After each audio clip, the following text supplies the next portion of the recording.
नमस्कार, मैं हूं दीपाली राणा। आप देख रहे हैं सीएनबीसी आवाज स्पेशल हाय महंगाई। दरअसल महंगाई ने किचन का बजट बिगाड़ दिया है। चाहे गेहूं हो, चावल हो, दालें हो या फिर सब्जियां ही क्यों ना हो, सभी कीमतें आसमान पर हैं। तुअर बीते एक साल में 30% तक महंगी हो चुकी है।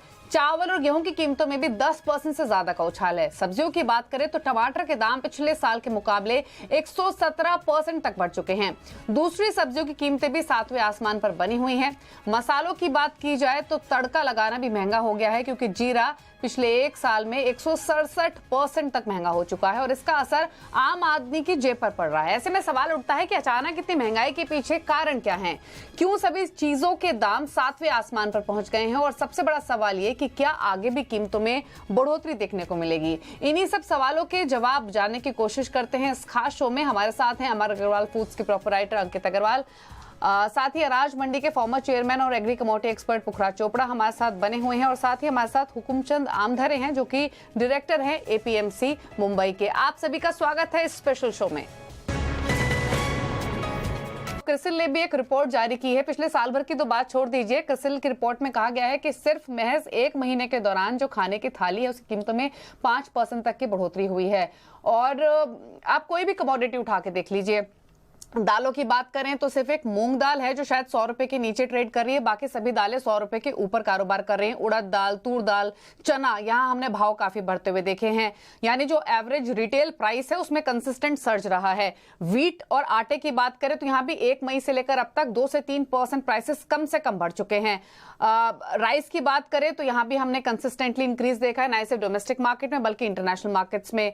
सब्जियों की बात करें तो टमाटर, मतलब 162 रुपए किलो टमाटर आप यूजुअली सपने में भी नहीं सोच सकते। और अब तो मैकडॉनल्ड्स ने भी कह दिया है कि हमारे कुछ स्टोर्स पे आपको जो मील्स मिलती हैं उसमें टमाटर नहीं मिल पाएगा। होटलर्स कह रहे हैं कि बजट बढ़ेगा, अब आप होटल में खाना खाने जाएंगे तो बिल आपका ऊपर जाने वाला है। ऐसी इंडिकेशन ऑलरेडी होटल वालों ने दे दी है। अब अंकित हमारे साथ हैं और पुखराज जी। पुखराज जी बताइए, कितना ऑफन मैकडॉनल्ड्स का बर्गर खाते हैं या फिर होटल में जाकर खाते हैं, क्योंकि अगर ऐसा है तो ज्यादा बिल देने के लिए तैयार रही है। हाँ, निश्चित रूप से मैडम, जिनके पास खर्चने के लिए पैसे हैं और जो शौक रखते हैं उन पैसों को खर्च करने का, वो लोग होटल में जाते हैं। आजकल आम आदमी तो होटल की जगह ढाबे का रुख करता है जहाँ कुछ उसे सस्ता मिल जाए। महंगाई बढ़ी है निश्चित रूप से। तो इस महंगाई के अंदर भी आप देखिए, पिछले दिनों सरकार ने बहुत सारे उपक्रम किए इसमें, जैसे स्टॉक लिमिट लिमिट लगाना, बाहर से दालों के आयात के बारे में बात करना और समय-समय पे दालों की जाँच करना। देखिए, मुख्य रूप से जो महँगाई है वो असरकारक हुई है आपकी सब्जियों में सबसे पहले, और उसके बाद हम देखें तो आटा, दाल, चावल में महँगाई दिखी है, जो ये आम आदमी की वस्तुएँ हैं। बाकी तो भौतिक सुख वालों की महँगाई है, जो होटलों में बढ़ी है या मसालों में बढ़ी है, आप ये मान लीजिए। तो सरकार भी इस पे नियंत्रण करने की कोशिश कर रही है। अब समय ये आ गया है कि हम बचत की तरफ ध्यान दें और अपना जो खर्चीला स्वभाव है उसको हम रोकें। तो इस महँगाई से अपने आप ही निजात मिल जाएगा, भले ही ये महँगाई हो, कोई फ़र्क नहीं पड़ेगा। बिल्कुल। इनफैक्ट सरकार की तो नजरें हैं ही। सरकार कंसिस्टेंटली रिपोर्ट्स तो आई हैं कि 22 ऐसी एसेंशियल कमोडिटीज हैं जिनके भाव को काफी क्लोजली वॉच कर रही है, क्योंकि रिटेल भाव बढ़ते हुए दिखाई दिए हैं। क्योंकि अगर खाद्य महंगाई बढ़ी है तो सीधे इन्फ्लेशन बढ़ेगा, जो कि गवर्नमेंट के लिए चिंता की बात है। अब मैं एक एक करके राय लूं, उससे पहले क्विकली अंकित एक चीज आपसे पूछना चाहती हूँ, ये स्पाइसेस में जो इतनी तेजी आई है इससे खुश हैं या परेशान? दीपाली जी, काफी सालों से स्पाइसेस में कोई भी अपवर्ड मूवमेंट नहीं आ रहा था। अगर हम हिस्टोरिकली पिछले 5-6 सालों की बात करें तो ये जो तेजी आई है ये from the perspective of the farmer काफी अच्छी तेजी है, क्योंकि फार्मर को जो स्पाइसेस के दाम मिल रहे थे वो काफी नीचे के दाम मिल रहे थे और उनका इनपुट कॉस्ट कंटिन्यूअसली बढ़ रहा था, जैसे फर्टिलाइजर्स का, सीड का, ये सारे कॉस्ट हर साल बढ़ते जा रहे थे। तो it was very necessary to make sure कि फार्मर्स को उनके उपज का सही दाम मिले। बट अगर हम इसको दूसरे एंगल से देखें, जो कि कंज्यूमर के एंगल से, तो इतनी जो रैपिड तेजी आ रही है मसालों में या और भी कमोडिटीज जैसा आपने कहा, तो this is something that needs to be controlled, और इसको सरकार जैसे काफी स्टेप्स ले रही है और आगे भी हमें देखना पड़ेगा कि सरकार और इस विषय में क्या कर सकती है। हालांकि अभी तक तो भाव ऊपर की तरफ ही बने हुए हैं, कोई रिलीफ मिला नहीं है आम कंज्यूमर को। अच्छा चलिए पुखराज जी, अब एक एक करके बातचीत करते हैं। पहले तो इनफैक्ट व्हीट और राइस की बात कर लेते हैं। यहाँ पर हम लगातार बात कर रहे हैं कि हमें प्रोडक्शन या अवेलेबिलिटी के कोई कंसर्न्स नहीं है, लेकिन उसके बावजूद भी, हालांकि राइस की अगर स्पेसिफिकली बात करें, जो सरकार ने MSP बढ़ाई है उसका इम्पैक्ट आते हुए देखा हमने, लेकिन जब अवेलेबिलिटी ठीक ठाक है, मॉनसून की जो चिंता शुरू में हो रही थी वो अब उतनी चिंता नहीं है। अब तो IMD स्काईमेट भी काफी कंफर्टेबल नजर आ रहे हैं मॉनसून की प्रोग्रेस को लेकर। तो फिर ये राइस और व्हीट के प्राइसेस अभी भी हायर साइड पर क्यों बने हुए हैं और क्या एक्सपेक्ट करना चाहिए प्राइसेस को लेकर यहाँ से आगे जाते हुए? देखिए मैडम, ये 2024 के चुनाव से पहले पहले इनके भाव में कंट्रोल आ जाएगा, ऐसा हम मान के चल रहे हैं। और जहां तक महंगाई की बात है तो इसमें नहीं, चलिए ऑडियो नहीं आ रही है, इनफैक्ट बातचीत करेंगे पुखराज जी से रिकनेक्ट करके। अब इनफैक्ट बात कर लेते हैं, हमारे साथ हुकुमचंद भी मौजूद हैं जो कि डायरेक्टर हैं APMC मुंबई के। सर नमस्कार, पहले तो ये बताइए, ये सब्जियों के दाम, मतलब टमाटर 160, यूजुअली आप कभी सोच नहीं सकते कि इतने ऊपर के भाव पे आपको टमाटर लेना पड़ेगा। टमाटर तो छोड़ दीजिए, चिली हो, जिंजर हो, अनियन हो, सभी के प्राइसेस बढ़े हैं।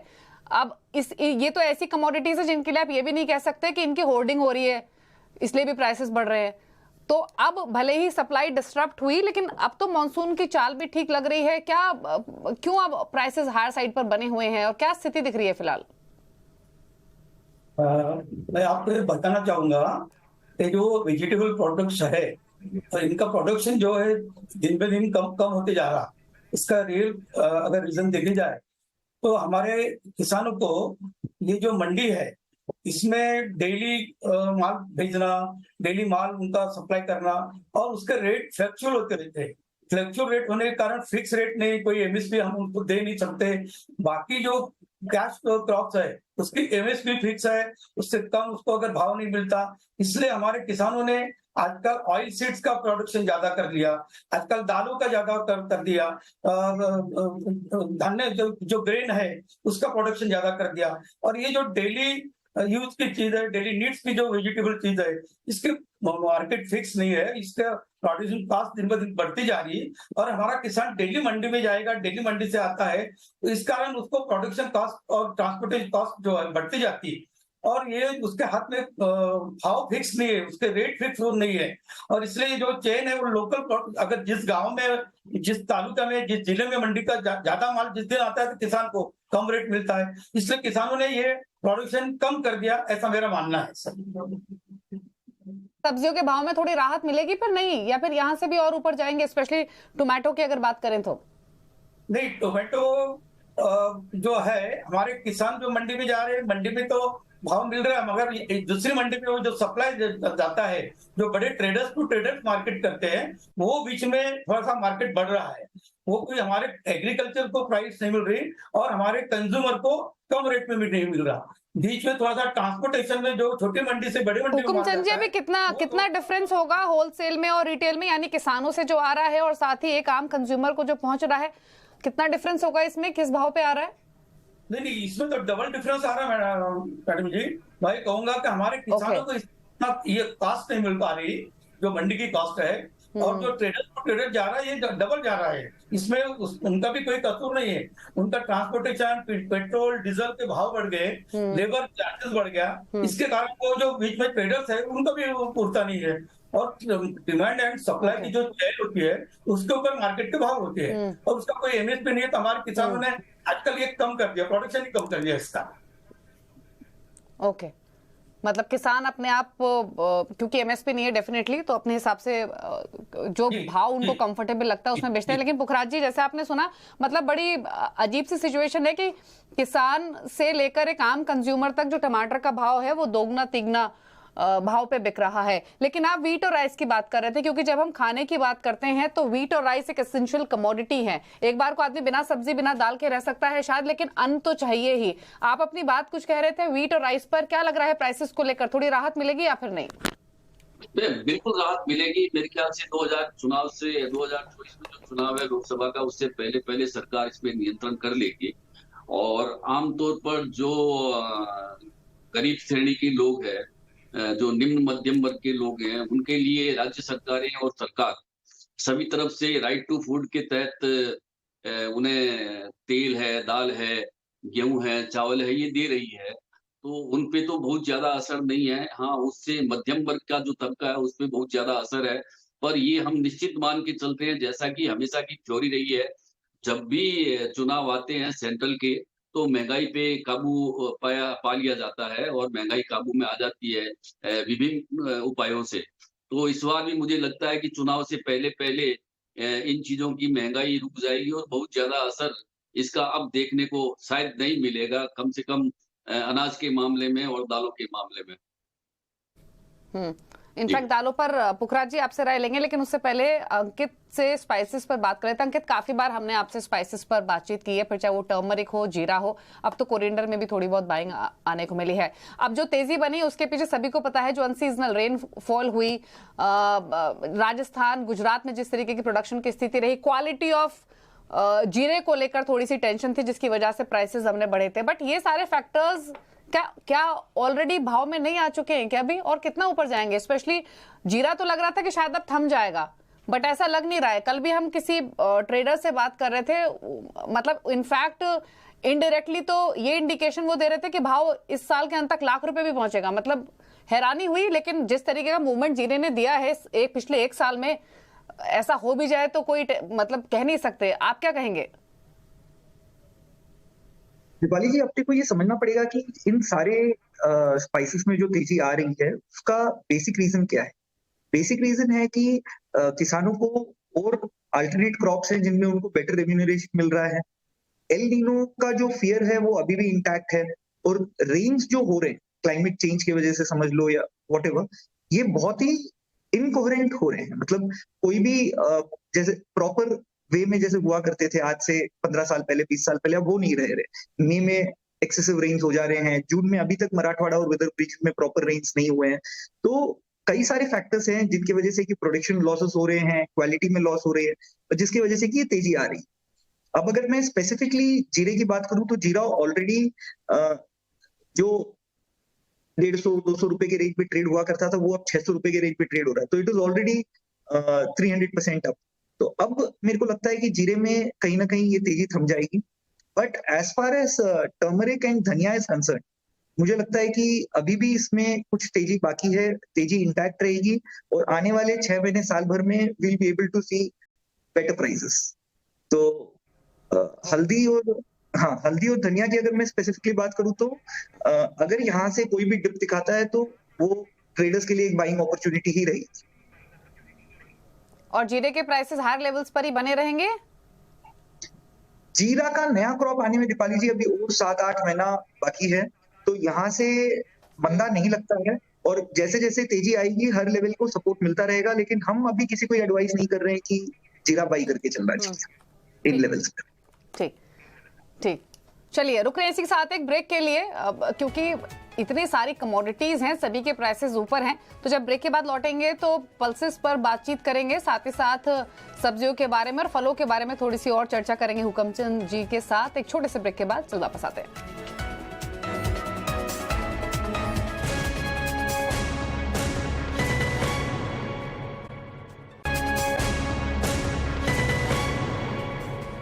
ब्रेक के बाद आपका स्वागत है। आप देख रहे हैं सीबीसी आवाज स्पेशल हाय रे महंगाई, और हम जानने की कोशिश कर रहे हैं कि आखिरकार महंगाई से कब राहत मिलेगी, क्योंकि सभी चीजों के दाम 7वें आसमान पर बने हुए हैं। और हमारे साथ इस शो में अंकित अग्रवाल मौजूद हैं, हमारे साथ पुखराज चोपड़ा हैं, और साथ ही हुकुमचंद आमदरे भी बने हुए हैं। आप सभी का स्वागत है एक बार फिर से, और हम समझने की कोशिश कर रहे हैं कि भाव इतना क्यों बढ़े हैं सभी कमोडिटीज के, खाने के, और क्या यहाँ से आगे प्राइसेस रह सकते हैं। हुकुमचंद जी, अगर एक लाइन में समझना चाहें, भाव यहाँ से थोड़े रिलीफ देंगे या ऊपर की तरफ ही बने रहेंगे इन सभी चीजों के, फिर चाहे वो तमाम सब्जियां हो जिनके मैंने अभी नाम लिए, या फिर फल? यानी भाव कम हो नहीं सकते, अभी भाव बढ़ेंगे ही, क्योंकि अभी जो खरीफ सीजन आया है अभी, तो अभी किसान का जो खरीफ सीजन है इसमें अभी बुवाई होंगी, और दिवाली तक के दशहरे तक उसका माल, और नया जो सीजन आएगा वो नया सीजन आने को अभी अक्टूबर-नवंबर तक आएगा। इसलिए भाव अभी कम होने का कोई गुंजाइश नहीं। गवर्नमेंट ने अगर एमएसपी, अगर इन चीजों की एमएसपी करके एपीएमसी से प्रोक्योरमेंट अगर सेंटर बढ़ाए और गवर्नमेंट ने अगर सब्सिडाइज कर दिए हमारे एपीएमसी को और किसानों को, तो ये भाव नीचे आ सकते हैं, ये मेरा मानना है। ओके ओके, चलिए पुखराज जी से अब पल्सेस पर एक राय ले लेते हैं। पुखराज जी, जैसे मैंने शुरुआत में मेंशन की, ज्यादातर दालों के भाव जो हैं वो अभी भी 100 रुपए के ऊपर डिसाइसिवली, ऐसा नहीं कि थोड़े बहुत ऊपर हो, तूर दाल तो इनफैक्ट सबसे महंगी है। प्रोडक्शन की बात करें तो क्या स्थिति है, क्योंकि कुछ रिपोर्ट्स तो ये भी थी कि 10 से 15% प्रोडक्शन बेटर साइड पर ही है, लेकिन उसके बावजूद भी यहाँ से प्राइसेस और बढ़ने की भी संभावना जताई जा रही है। आपकी राय क्या है पल्सेस की प्रोडक्शन को लेकर और साथ ही यहाँ से प्राइस ट्रेंड को लेकर? देखिए मैडम, पल्सेस की जो फसलें हैं वो सामान्य हैं। पल्सेस का सबसे बड़ा आधार तेजी और मंदी का सरकार होती है। सरकार कब कोटा छोड़ती है, कब बफर स्टॉक में से निकालती है, कब बाहर से परचेज की छूट देती है, कब रोक लगाती है, कब स्टॉक लिमिट लगाती है, उसके ऊपर दालों की तेजी मंदी निर्भर करती है। जहां तक प्रोडक्शन की बात है, वहां ऐसा कोई प्रोडक्शन में इतना कोई गिरावट नहीं आई है। मैंने इसमें क्या होता है कि जैसे ही किसी चीज का भाव बढ़ता है थोड़ा बहुत भी, तो उसकी तरफ स्टॉकिस्ट दौड़ते हैं, और जब स्टॉकिस्ट दौड़ते हैं तो उसका भराव होता है स्टॉकिस्टों के अंदर और उसके भाव बढ़ जाते हैं। मैडम, मैं इस मैटर को मैं मसाले की तरफ ले जाके आपको बताना चाहता हूँ कि जिस तरह आपने अभी जीरा की बात की, हल्दी की बात की, मैं आपको बताऊं, इन चीजों को हमें 4 टुकड़ों में, महंगाई को 4 टुकड़ों में देखना होगा। दरअसल महंगाई पे बात चल रही है, तो महंगाई को 4 टुकड़ों में देखना होगा। पहला टुकड़ा कि किसान लाकर मंडी में बेचता है, तो अब जीरा की बात करें तो उसने 40,000 तक अपना जीरा बेच दिया। फिर मंडी के अंदर जो स्टॉकिस्ट है वो फसल की आमना देख के कि भी कितनी फसल होगी उसे कमजोर लगती है, तो वो उसे रोकता है और स्टॉक करता है। उसके बाद में उसकी तीसरी कड़ी आती है सेमी होलसेलर या रिटेलर। तो रिटेलर तक माल जाता है और रिटेलर से वापस कंज्यूमर जब तक पहुंचता है तब तक उसमें ब्रांडिंग हो जाती है, ब्रांड के पैसे लगते हैं। अब इसमें मैडम चौथा फैक्टर जो सबसे बड़ा है वो है वायदा के अंदर रोजाना 5-5 हजार रुपए की, 3-3 हजार रुपए की, 2-2 हजार रुपए की तेजी मंदी आ जाती है। ये चौथा फैक्टर है। और मजे की बात यह है कि हाजिर बाजार, स्पोर्ट बाजार है, वो वायदा को फॉलो करता है। तो वायदा की 2 लाख बोरी 50 लाख बोरी पे हावी होती है। तो इसी कारण से इसके तेजी मंदी के कारण सब अलग अलग बनते हैं। चूंकि पल्सेज वायदा में नहीं है, इसलिए वायदा के बारे में नहीं कहा जा सकता, पर जब सरकार की नजर पड़ जाए तो वो तेजी टिकती नहीं है। और यदि तेजी टिकाने के लिए होलसेलर या स्टॉकिस्ट आना भी चाहते हैं तो उनमें भी घबराहट होती है। तो मुझे नहीं लगता कि दालों में, गेहूं में और चावल में ज्यादा चिंता करनी पड़ेगी। हाँ, जहां तक मसालों की बात है, इसकी तेजी मंदी आम आदमी को इसलिए नहीं दिखाई पड़ती कि ये टनों में परचेज होती है और ग्रामों के अंदर बिकती ग्रामों में है, और परचेज टनों में और क्विंटल में होती है, तो उसका पता नहीं लगता कि कितनी बड़ी तेजी आ गई है। तो ये सारी चीजें जो होलसेलर से रिटेलर तक पहुंचती है, चाहे वो सब्जियां हो, चाहे वो मसाला हो, चाहे दालों के नाम पे ब्रांडेड दालें हो, तो उसके अंदर जो थोथ चल रही है, उसके अंदर जो मार्जिन चल रहा है, उसकी तरफ नजर रखनी होगी। तो निश्चित रूप से मुझे उम्मीद है कि कम से कम इन एसेंशियल कमोडिटी पे तो सरकार ध्यान दे रही है और ध्यान देगी भी। तो इसमें बड़ी तेजी की संभावना मुझे इन एसेंशियल कमोडिटी के अंदर लगती थी। चलिए, उम्मीद यही करते हैं कि थोड़ी सी राहत यहाँ पर आम कंज्यूमर को मिलते हुए दिखाई दे, क्योंकि फिलहाल तो पल्सेस हो, राइस हो, व्हीट हो, वेजिटेबल्स हो, स्पाइसेस हो, सभी के दाम जो हैं वो ऊपर की तरफ बने हुए हैं, जो कि एक आम कंज्यूमर के किचन का बजट तो बिगाड़े हुए हैं। बहुत संक्षेप में अंकित, स्पाइसेस का जिस तरीके का ट्रेंड रहा है, इनफैक्ट अब तो ये भी प्रेशियस कमोडिटीज हो गई हैं, जिस तरीके की तेजी दिखाई है। एक डिफिकल्ट क्वेश्चन, लेकिन क्विकली आपसे आंसर चाहती हूँ। जीरा, कोरिएंडर, टर्मरिक इस साल के अंत तक प्राइसेस कहाँ देखते हैं? जीरा में प्राइसेस स्टेबल रहने की उम्मीद है दीपाली जी। और टर्मरिक की और धनिया की अगर मैं बात करूं तो it will be a golden buying opportunity for any trader. और हमें लगता है कि अभी जो भाव चल रहे हैं वहां से 20 to 30% अपसाइड हम देख सकते हैं by the end of this year, by Diwali. Okay, तो बाय दिवाली 20 से 25% भाव यहाँ से बढ़ सकते हैं। तो क्लियरली और तेजी के लिए तैयार रहिएगा स्पाइसेस की हम बात करें तो। और महंगाई यानी स्पाइसेस में तो बनी रहेगी, और ट्रेडर्स के लिए भी एक इम्पॉर्टेंट आंसर कि प्राइसेस कहाँ रह सकते हैं। हुकुमचंद जी, आखिरी सवाल आपसे क्विकली, हमने टोमेटो सब सारी वेजिटेबल्स की बात की, सबसे पहले भाव किसके कम होंगे ये बताइए।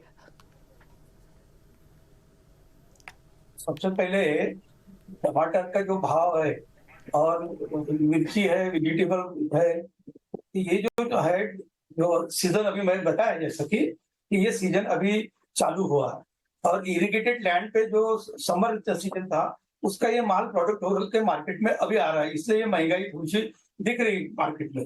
मगर अक्टूबर के बाद में, अक्टूबर से हमारा नया सीजन चालू हो जाता, नया माल आएगा। मैं ये बताना चाहूंगा कि हमारे गवर्नमेंट ने भी इसके तरफ ध्यान देना चाहिए।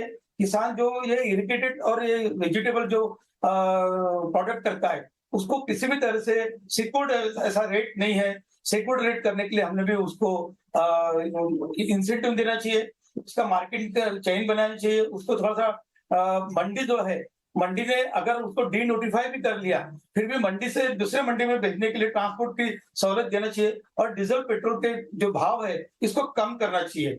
यही तभी ये संभव है कि हम लोग एक छोटे मंडी से, छोटे तालुका मंडी से नेशनल मंडी में, बड़ी मंडी में, मेट्रो सिटीज में ये माल हमारा किसान भेज पाएगा। अभी हमारा किसान का माल बड़ी मंडी में जाता ही नहीं है, इसके कारण ये ट्रेडर्स टू ट्रेडर्स माल जाता है और इसके कारण कंज्यूमर को वो माल महंगा देना पड़ता, ये मेरा ऐसा मानना है।